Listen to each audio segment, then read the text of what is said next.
As I mentioned, Mike is a proud Phoenix. He graduated from Resurrection in '06 after a stellar high school career. Some highlights: Sullivan Award winner, grade 9. Skills Canada, robotics team member, grades 10 to 12. Second place, Ontario Skills Contest, grades 11 and 12. Hockey team member, grade 11 and 12. Captain, grade 12. Golf team member, 4 years. Student Council Treasurer, grade 12. The record, Student of the Year, grade 12. Mike's journey then took him to the University of Waterloo, where he studied mechatronics engineering. In his last year at UW, Mike's program required him to take on a very large group project. Mike planned on turning the project into a business upon graduation. He and his 2 co-founders physically designed and built an automated package delivery locker, which would allow users to have packages of all sizes delivered securely at any time of the day. No missed deliveries. An access code would then be sent to a user's smartphone so as to open the locker. BufferBox was born. It's a brilliant idea. Mike graduated from UW in 2011, and his team worked tirelessly on their startup business. There are now BufferBoxes in 27 Toronto locations, and they are starting to appear outside of Toronto as well. I noticed one at the Sobeys location up on Columbia just on the weekend. U.S. expansion has focused on San Francisco, 14 units deployed. Here's an excerpt from a recent Globe and Mail article which looked at the many young, dynamic entrepreneurs who are scattered across Waterloo region. And I quote, "And Mike McCauley, who last year sold BufferBox, which allows customers to ship their courier deliveries to secure boxes in public places, to Google for a reported $17 million. As I said, it's a brilliant idea." Well, Michael, I can guarantee that you have everyone's attention now. Welcome back to Resurrection, my friend. What a great way to give back. I give you Mike McCauley.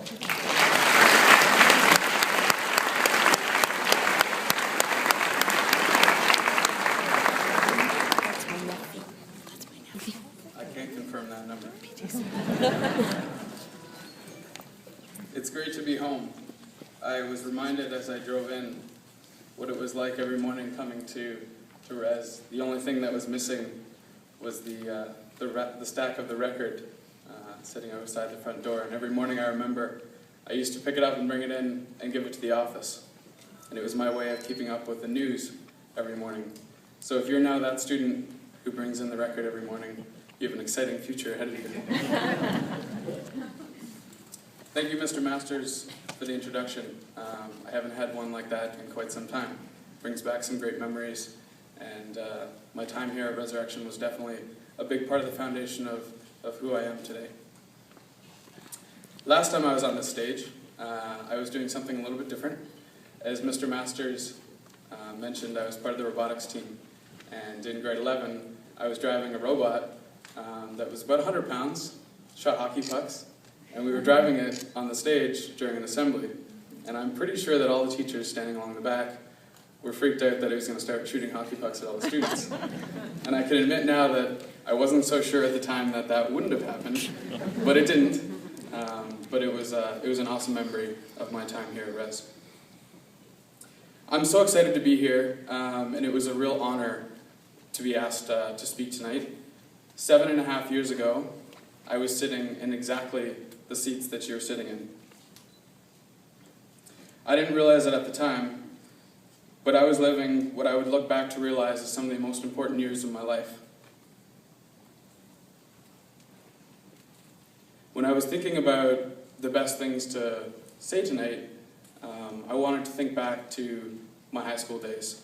And how could I share some of the stories that I've been able to live through, but also have them relate to your life and what you're living right now, and give you something that you're able to apply today and not just be inspired, but then go home and say, I don't know what to do.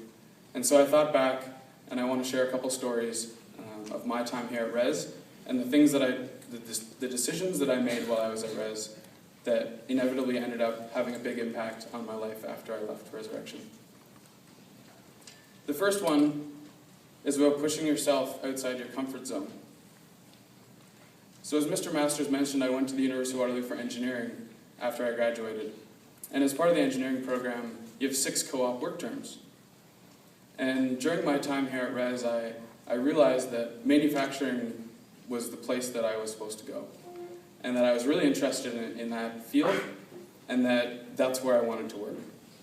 And so for my first co-op work term at the University of Waterloo, I applied to a bunch of manufacturing jobs, and I was lucky enough to secure one. While on the job, I quickly realized that this was not what I wanted to do. And I was so fortunate that I picked a program that had co-op, and that I was able to experience what that real-world lifestyle would be like. And so for my next work term, I made sure that I looked for something new. And I found something new, and I did this consecutively for all 6 of my work terms. And each of those work terms, I pushed myself outside of my comfort zone to try something new, because I could have easily settled to stay in manufacturing.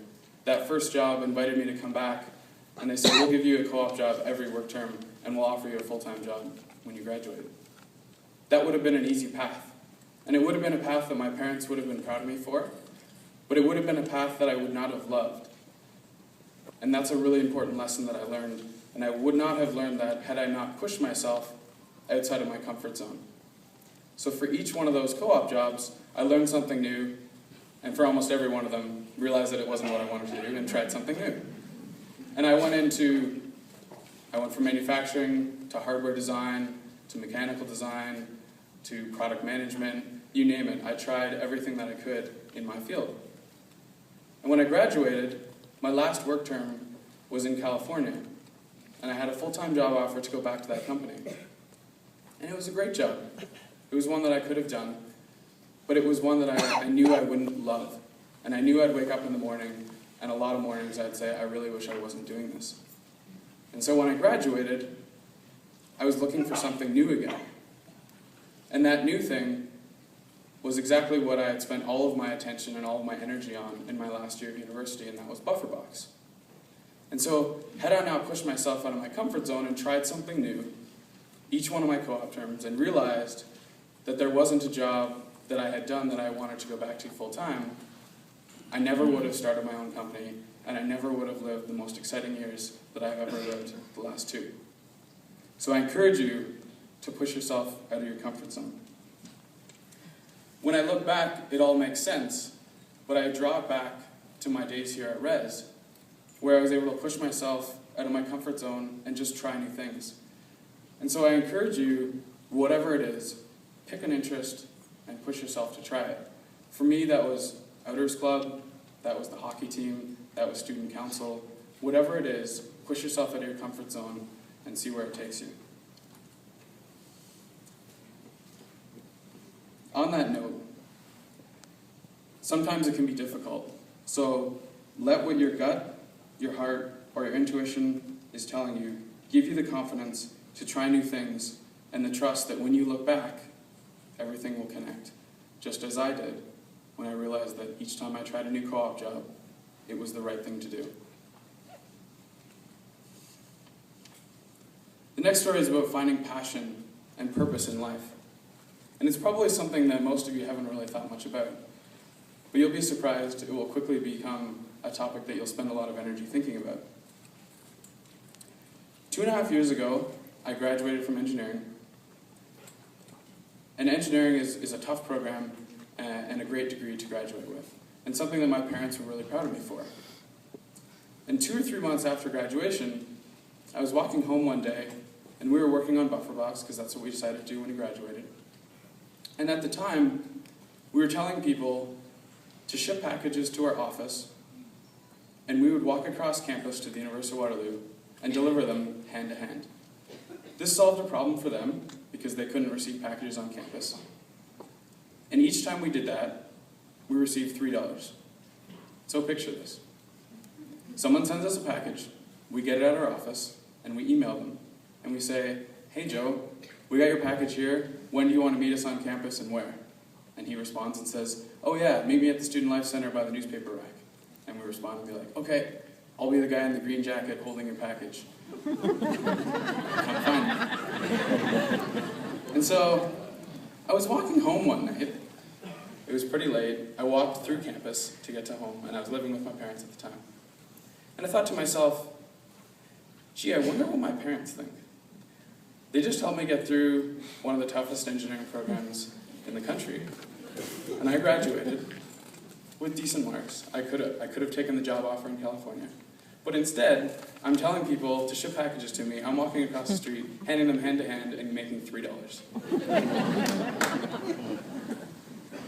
I never, in a million years, would have been able to spell out what the next 12 months had in store.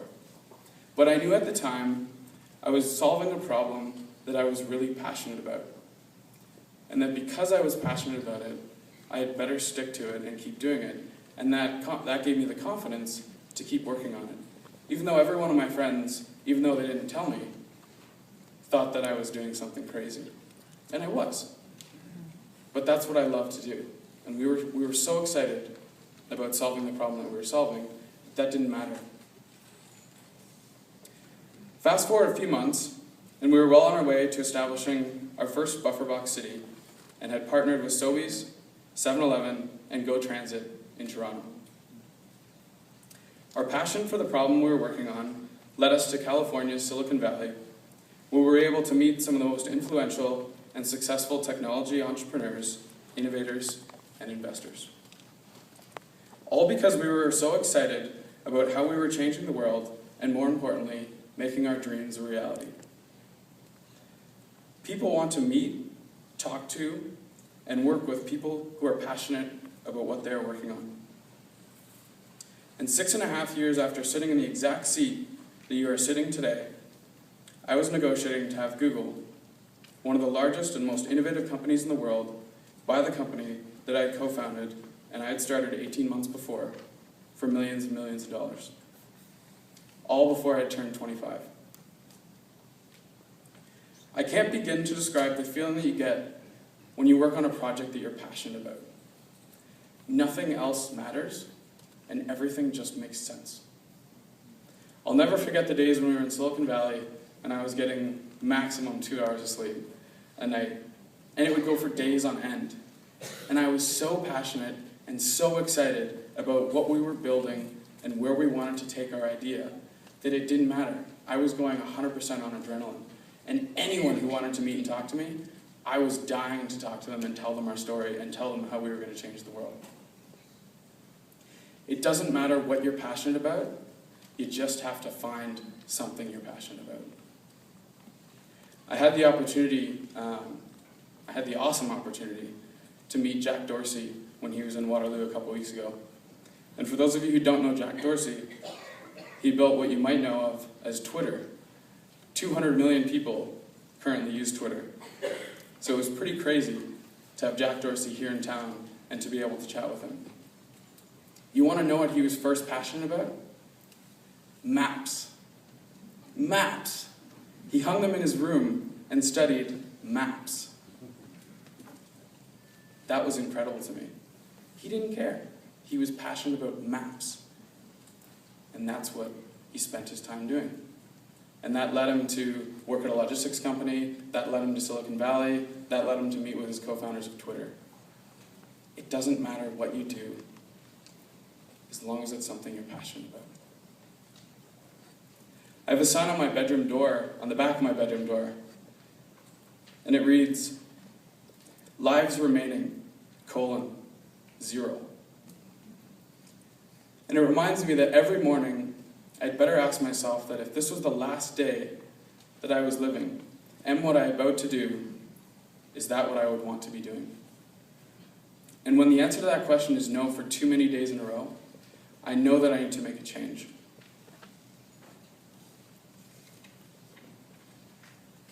You've got to find what you love. Don't settle. Life is too short to live someone else's life or waste time trying to achieve what your peers view as successful or popular. So you're probably asking yourself, this is all great, but I'm in high school. What the heck am I supposed to do right now? And so the last story I want to share is how one question I asked while I was at Res led me, essentially, to where I am today. And that one question is there something else I can work on? That was the question I asked to one of my grade 9 teachers. So as I grew up, I was always interested in how things worked. And so when it came time to choose my grade 9 electives, tech class was at the top of my priority list. And so I was fortunate enough to have that in first term, and it was probably the class I was most excited about when I started here at Res. The class is set up into projects throughout the term, and I loved every second of that class. It was exactly what I wanted to be doing. Now I remember finishing one of the projects a little bit earlier than most of the students in the class. And so instead of wasting the time goofing around on the computer or bugging my classmates, I decided I'd ask that very question to Mr. Dietrich, who was my grade 9 tech teacher. I said, "Hey, I'm done this project. Is there anything else I can work on?" And he said, "Yeah. I'm making these vinyl signs for some charities, and it would be great to have an extra hand to help." And so I said, "Great. I'd love to learn how to make vinyl signs. I have no idea what they are." And so he showed me the technique, and after I knew how to do it, he allowed me to make a couple vinyl signs on my own, which was kind of cool. But I think what was more important is that allowed me to get some exposure to the tech room beyond just tech class. And so I'd spend some of my time after school working with Mr. Dietrich on some of these vinyl signs and completing them for charities. And some of the nights that I was there was another group of students that were also in the tech room after class. This is when all the students had gone home and were doing who knows what. I was still at class, and everyone probably thought I was crazy. But I was able to watch this student group, and they were working on something that I thought was so cool at the time. I was one of those nerds that had remote control cars, boats, I launched rockets, I did all these crazy things that my friends thought were stupid and dumb. But when I was in grade 9, I saw this group of students who were older than me working on an amazing project, and they were building a robot to shoot tennis balls. I was never involved with the project, but as I was there making those vinyl signs in Mr. Dietrich, it allowed me to see what they were doing and watch them. And in grade 10, I was on the team. In grades 11 and 12, I was leading the team, and we set a new record for our school, finishing second in Ontario in the competition. This interest and this time spent building these robots, oh, and by the way, I was known at Res when I was there as the robot guy, which we seem to quite enjoy. We drive the robot around and make all kinds of noise, hence it being up on stage at one point. But that time that I spent building those robots allowed me to realize that the engineering program and the undergrad program, the university program for me, was mechatronics engineering at the University of Waterloo. And had I not spent that time working on that robot project, had I not asked that question in that class, I never would have gone into mechatronics engineering. Mechatronics meant robotics. That was the exact definition that they gave on their website. And I was like, this makes perfect sense. That mechatronics engineering program allowed me to meet my co-founders. It allowed me to get the foundational engineering knowledge to eventually build a company. And it allowed me to meet the right people to support that company. And it all started from pursuing something that I had a passion for. I encourage you to recognize the opportunities that are around you, pick an interest, go chase it, and see where it takes you. So as you cross the stage today, let your awards be the ticket to keep doing great things. Continue pushing yourself out of your comfort zone, and never stop searching for passion and the things you love in life. The world is yours for the taking. Make it your own. Congratulations. I'm so excited to watch you become the next generation of leaders and innovators. Thank you.